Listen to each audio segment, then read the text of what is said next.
Hey everyone, this is Maya at Emerge Psychotherapy and Healing. And for years I did little informational videos from my practice, usually after sessions, and shared things that came up in sessions. And I'd love to get back with that and just offer some helpful insights on how to work with what we've got, our minds, our bodies, our hearts, our intuition, our psyches. So what I was just talking about with a client is around blocks that she was experiencing around doing things that she knows is good for herself. And I know that we all know what this is like. Like, I know I should get up and do yoga or go to the gym or run or have, ABC self-help practices. And it feels good when I do it. And I feel so proud of myself when I am able to accomplish that. But like, why can't I make myself just do it? And there's a myriad of ways why. So we were really starting to peel it back and deconstruct what is happening there. And one of the things that we arrived to is rooted in parts work, which we do a lot at my practice. The idea that there are many parts of ourselves, and many of them are protector parts that are there to protect you from harm, and they're usually maladaptive. And in this instance, we arrived to a really critical part that she named. And sometimes we name these as drill sergeant or judge or critic. This one was coach. Often they are mirrors of some critical person in your life that becomes like an internalized personality part.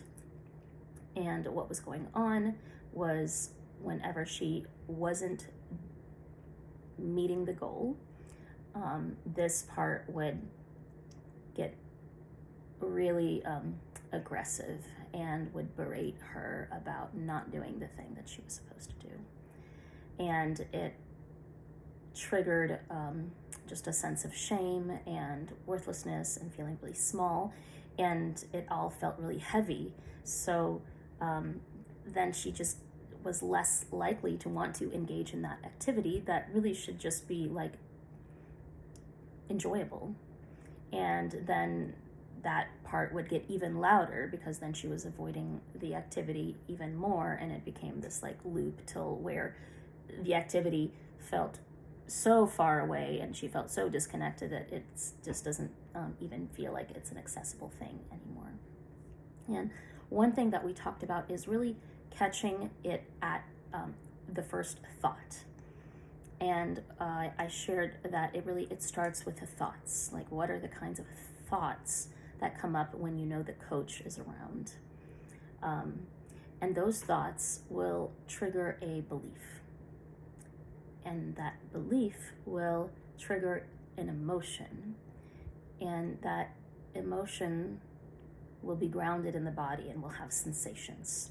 And it's a whole sequence of events that can happen very quickly, and all of a sudden you're having this really uncomfortable experience and you don't know what's happening.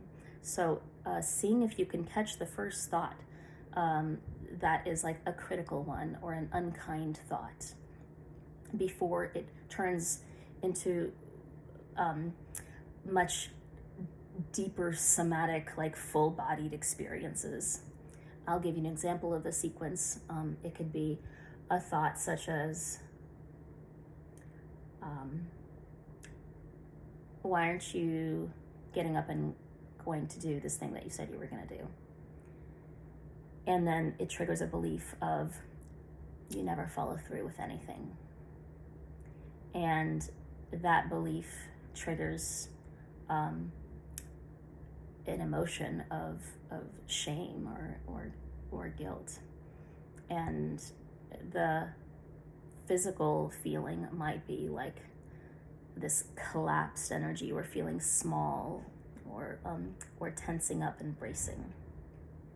And that's a really uncomfortable thing. So then you like avoid and disconnect from the body and from the present to keep yourself from feeling that. And then, reset, rinse and repeat. So starting at the thought, and when you catch the thought, saying, acknowledging that protector is there, and that they are there to do their job, to protect you from harm. And they're really just actually there to support you. They're wanting for you to move toward your best self, but the way that they are going about it is underdeveloped, and they're needing leadership, they're needing guidance. So really acknowledging their purpose here in supporting you and moving you forward, and asking for a little bit of space and trust that you are the adult behind the wheel, and you're able to make those choices yourself. And that can take some time to develop that trust. Some proving to that protector that you are in fact the adult behind the wheel, and are able to make wise choices for yourself. And over time, especially in therapy, doing parts work, we can really start to renegotiate with these parts that get in the way of you living your best, most fullest expression of yourself, most self-actualized life, and to have all of these parts actually be allies, and actually be supportive characters versus adversarial ones. Okay, I'm not going to go on for too much longer. I hope you got something out of this. More to come.